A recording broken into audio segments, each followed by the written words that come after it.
Ramos magiging mas mahusay ang gilas sa pinakabagong stint ni Clarkson. Makakarating kaya siya sa oras para sa FIBA World Cup? Si Scottie Thompson ay nakikibahagi sa mga basketball drill. Yan ang pag-uusapan natin sa video na ito, kaya kung bago ka pa lang sa aking channel, baka pwede ipakipindot subscribe button pati na notification bell para palagi ka updated sa mga susunod ko video. Salamat po. Ibinalik ng Pilipinas ang dalawa sa pinakamagagandang pagtatanghal nito sa entablado ng FIBA nang magkaroon ito ng Jordan Clarkson, ngunit ang Gilas Pilipinas ay maaaring magsama-sama ng mas mahusay na palabas kapag ang World Cup ay gumulong sa huling bahagi ng buwang ito.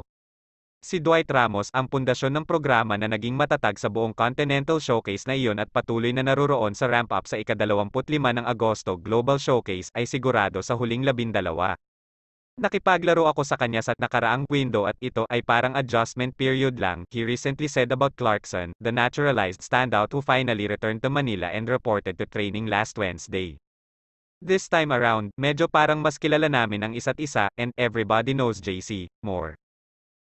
Jordan Clarkson ng Utah Jazz ay maaaring magkaroon ng isa pang pagtakbo kasama si Ramos, ibigay ang pinakamatatag na miyembro ng programa sa buong qualifiers matapos ang average na 12.4 points, 6.0 rebounds, 2.6 assists, at 2.1 steals sa loob ng 10 laro. I feel we can be better, dagdag ni Ramos. Ako, sobrang excited lang, papalapit lang ng papalapit at nagsisimula ng magsama-sama ang team, ani Ramos. Samantala, ang training squad ay patuloy na naghihintay ng medical clearance para sa muling pagsali ni Kai Sotto at Scottie Thompson sa pagsasanay. Muli nang namataan si Scottie Thompson dahil sa hand injury noong unang bahagi ng Hulyo. Nagkaroon ng problema sa point guard ang Gilas Pilipinas na makikita sa mga tune-up games nito sa Europe at sa pocket tournament sa China. Maaaring hindi ganoon ka-off ang projection ni Ramos. Ang pinakabagong tour of duty ni Clarkson ay maaaring makasama siya ng mga tulad nina Junmar Fajardo, Renz Abando at AJ Edo sa Final 12 ng koponan, na pawang maganda ang pinakita sa Europe at sa isang pocket tournament sa China noong unang bahagi ng buwang ito.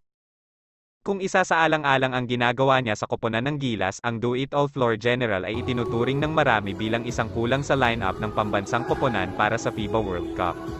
Ngunit wala pang 2 linggo bago magsimula ang internasyonal na torneo, nananatiling pinag-uusapan ang kalagayan ng kalusugan ni Thompson. Sa kabutihang palad, ang kanyang asawang si Jinky ay nagbigay ng positibong update sa mga Filipino hoop fans sa kalagayan ng Barangay Ginebra San Miguel superstar. Noong Sabado ng gabi, nagpunta sa Instagram si Mrs. Thompson at nagbahagi ng video ng kanyang asawa na nakikibahagi sa isang shooting drill na kahawig ng sariling ehersisyo ng Gilas sa unang pagsasanay nito kasama si Jordan Clarkson. ATM, at the moment, I couldn't be more proud. I love you at Scott_Thompson 6. So, makakarating kaya siya sa oras at makakasama sa Gilas para sa flagship event ng FIBA? Sinasabi ng pagsusulit sa mata na ito ay isang matunog na oo, ngunit syempre pinakamahusay na maghintay para sa isang opisyal na anunsyo kung handa siya. Ang pagpapares sa pagitan nila ni Clarkson ay maaaring gumawa ng kababalaghan para sa Philippine squad. Huwag mo kalimutan mag-like, subscribe sa aking channel.